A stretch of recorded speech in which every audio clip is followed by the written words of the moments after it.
Greetings, hey guys, welcome to my channel.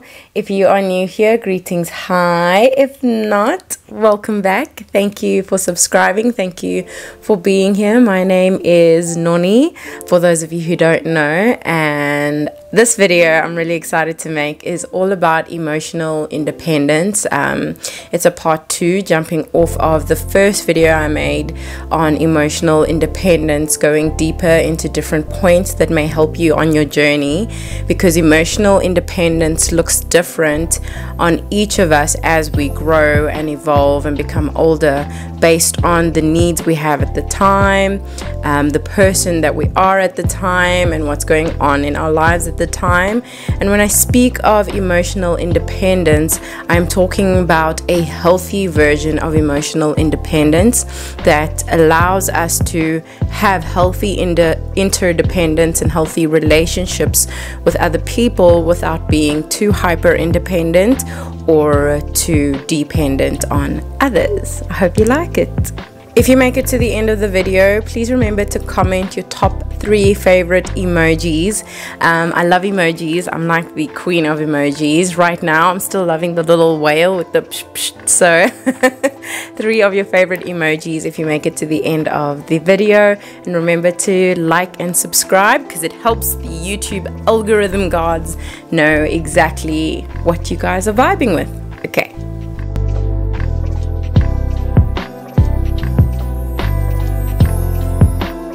Step 1 in order to become more emotionally independent is to be willing to disappoint other people over and over again. If you are not willing to disappoint other people for the sake of your happiness and your goals and the things you want to achieve, the price to pay is you over and over again. And what I mean by this is to make it a habit to disappoint other people. The reason I'm telling you to do this over and over again is because it builds a habit of you checking in on yourself and deciding to choose what you think and what you've learned through your life experience over time over other people's opinions and what they may think of you. Checking in with yourself is a habit.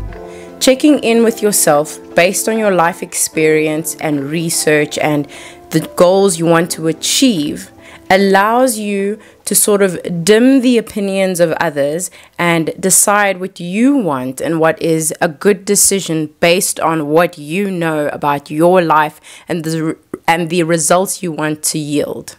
An analogy that really works for me is that imagine you are listening to music and you have your earphones in. You really want to hear this piece of music. You've been wanting to listen to it. You know it's going to be your vibe. However, you are standing in the middle of a loud concert. In order to hear the music you want to hear, in order to listen to what you want to listen to, you will have to leave the concert or turn down the volume of what is happening in the concert in order to hear what's going on in your earphones. In the same way, sometimes you have to turn down the volume of the opinions and thoughts of those around you, even those you love, in order to make good decisions for yourself, because ultimately, based on the life you're living, nobody can filter out what is going to work for you and what isn't going to work for you. And this comes over a long process of healing, discernment, and getting grounded and in touch with yourself, so you know what a good decision for you feels like. Be willing to disappoint other people. Step 2 is to realize the role you play in your own suffering.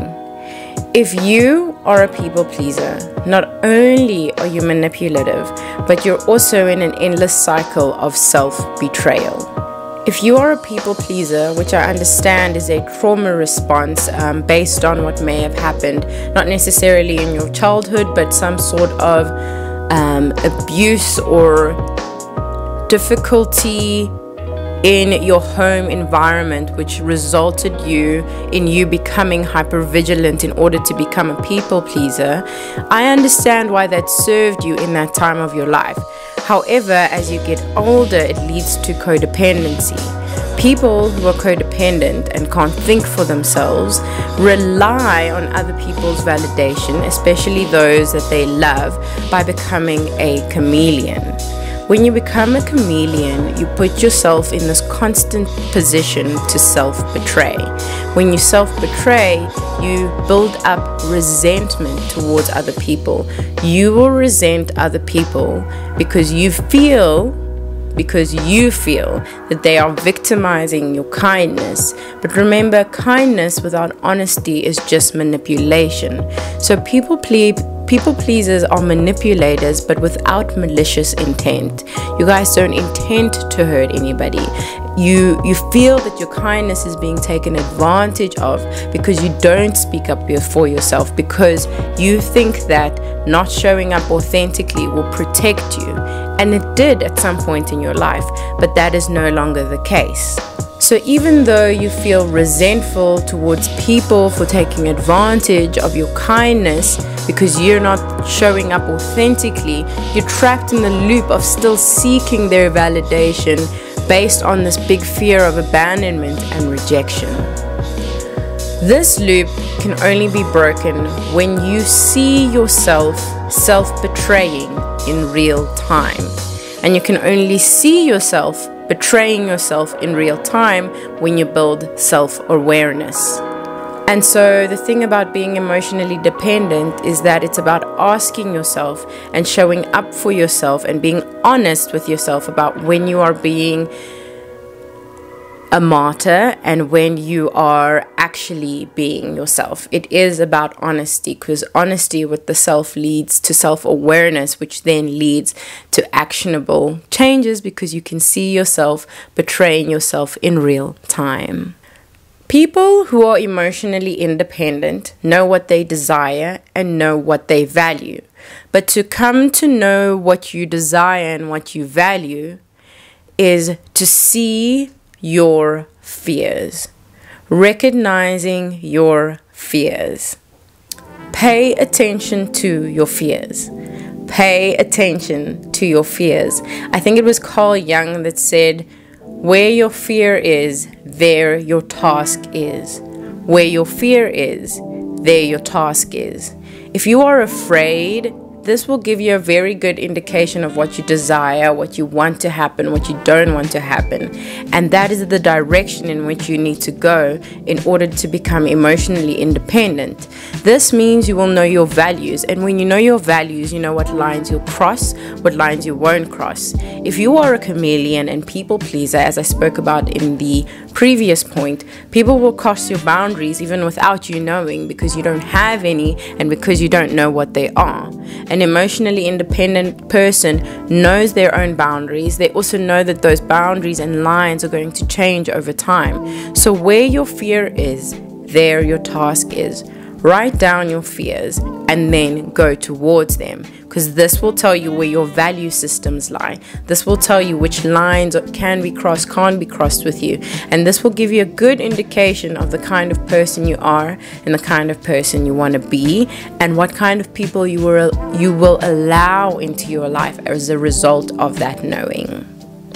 Okay, so tip number 4 is to avoid black and white thinking. The world has told us, generally speaking, to value logic over emotion.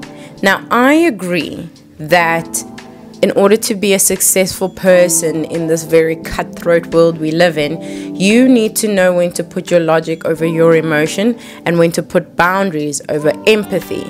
But why I say to avoid black and white thinking is because independent thinkers can find the nuance. They know how to look at the in-between, and they know when emotion is more important over logic. We have this weird link between intuition and emotion. I don't think that intuition is an emotion. It's just an inner knowing, and you can cultivate your intuition and get to know it better. I believe that a person who knows how to think independently does not subscribe to one notion that logic is better than emotion and does not let their emotions control them. They know how to dance between what is sometimes true and what isn't, and what will work in one situation and what won't, and are willing to recognize that ambiguity and contrast are an inherent part of life. Independent thinkers know, okay, this moment requires me to not let this emotion derail my life. But there are some times when you're in a situation where it's the intuition that says you need to get out of here, but there's no tangible evidence to show you why you need to remove yourself from a position, place, group of people. And so I think one needs to trust that. I'm really struggling to speak today. There's this girl on TikTok that I follow, and she had this beautiful metaphor that I believe applies in our conversation of becoming emotionally independent. Let me read this to you, okay? She says, in the animal kingdom, the fastest way for a predator to catch their prey, even if there are hundreds of them, is to focus on one and ignore the rest. In the world of social media and information overload and go and constant stimulation, constant distraction, people who are independent thinkers, who are emotionally independent, don't get distracted because our attention is our currency. Your attention is currency. And when your attention is dispersed as a result of all this constant information and stimulation coming in, you are not able to focus. You are not able to achieve your goals as a result of that. And furthermore, you may be quite easily swayed by the opinions of others because you are receiving information at such a fast and rapid pace. We are not fact-checking as we scroll. We are listening to people and having these parasocial relationships where it's easy because someone is relatable to believe what they say as the whole truth and nothing but the truth. As a result of all this information overload, we are not operating like nature does, which, we tend to stray from nature. I digress. We're not operating from a place of, this is my prey, this is my goal, this is the thing I want to achieve. And as a result, I can dim the noise of what's happening around and focus on that outcome. It is so easy to get lost in what's on the screen. And so I really encourage you. The call is coming from inside the house, right? I spend way too much time on my phone.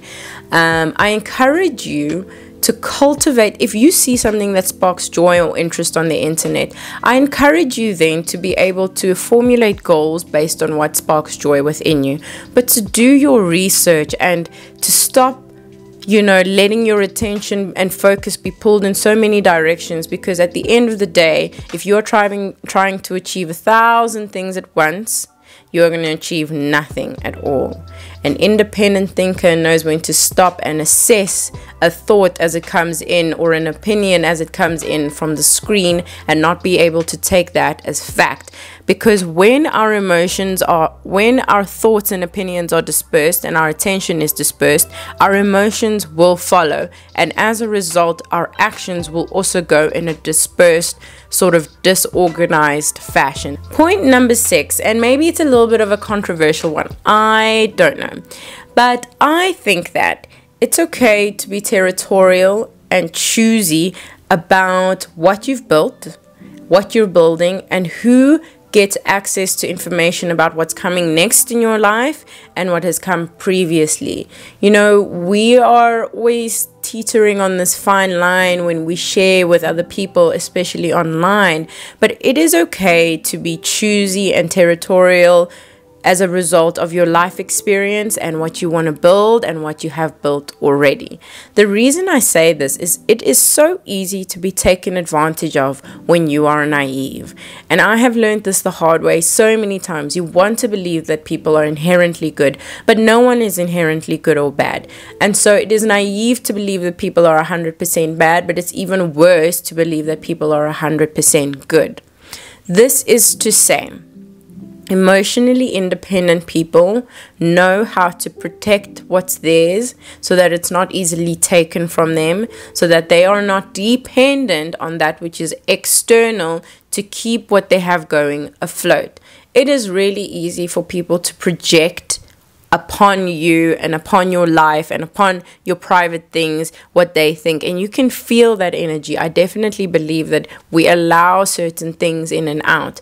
People who are naive can get exploited, and being exploited is just a one-way track to disaster. It leads to more dependency. It leads to more seeking of validation from anyone and anything, because you don't know how to formulate your own thoughts. You don't know how to build something based on your own life experience, and you don't know how to protect what it is that you've built and grown. So, yeah. Tip number 7 is, if you want to become more emotionally independent, you will need to know when to quit. People who are emotionally independent have mastered the game of quitting and pivoting when they know that a person, place, or a job or a thing is no longer serving them. And what I mean by no longer serving you is not this sort of selfish, well, what can I take out of this and run? It's more like you recognize when something is done. In life, we have different seasons, especially something I like to call a sunset season. I read about it or heard about it somewhere. And these are these transitional phases in our lives. And you need to know when you've reached a sunset season and how to let go and close a chapter with grace. You know, sometimes a relationship has run its course, whether that be a work relationship, a romantic relationship, a friendship, and knowing when to quit, knowing when you know that you've reached the sunset period of your life. I don't let go with grace. I'm going to tell you guys right now, I have really struggled with this one, knowing that, okay, I've reached the sunset season, and you know, I always let the universe do my dirty work for me, and I'm trying to change that very much, because everything I've ever tried to let go of literally has my claw marks on it, because I hold on so tight to things because I never want them to be. As a recovering people pleaser, you want to be loyal and see things through. But one of the greatest displays of maturity and independence and self-awareness is knowing when to let a thing go with grace. And I think that's really, really important. Thanks for being here. You know what to do. If you made it to the end of the video, 3 of your favorite emojis, and I'll see you in the next one. I will be consistent this year. That's my promise to you. You can hold me accountable if you like. Okay, bye.